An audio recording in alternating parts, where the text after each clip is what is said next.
บายดีพี่น้องสบายดีพี่น้องเมื่อสุขคนนะตอนนี้กะอยู่เที่ยงหน้าพี่น้องมาหน้าบรรยากาศอยู่เที่ยงหน้าสารพัด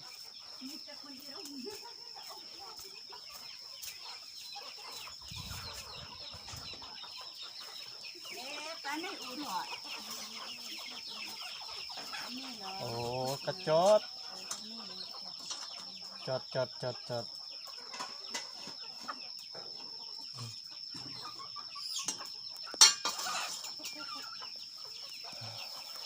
จับเลยสาวใบอีลูกยก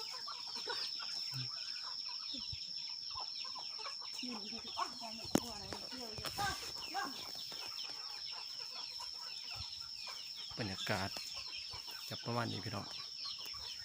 มื้ออื่นไปเที่ยวปากซองมื้อนี้ไปเที่ยวทุ่งนาก่อน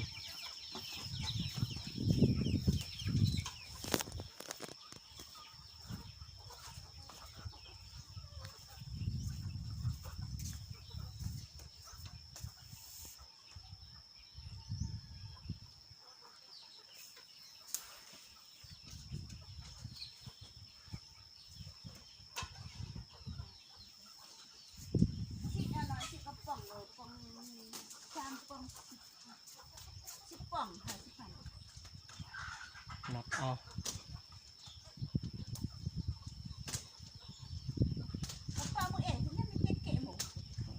ตะแต่เก้คือ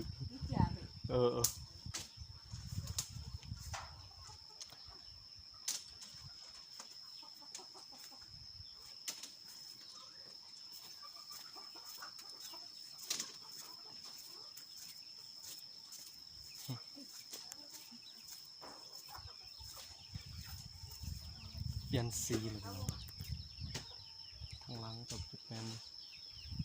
หมากเพชรเนาะนี่หมากเพชรพี่น้องแล้วก็หมากแป้นใบขี้หูดเนาะส่วนใบขี้หูดคุ้ง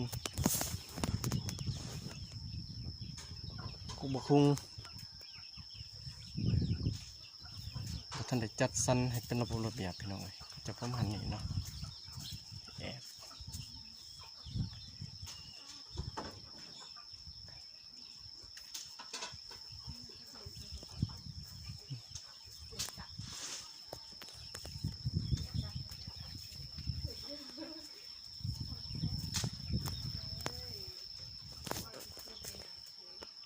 ขอบใจพี่น้องที่เขามาเบิ่งมาชมเบิดสุขคนเด้ออยู่ดีมีแห้ง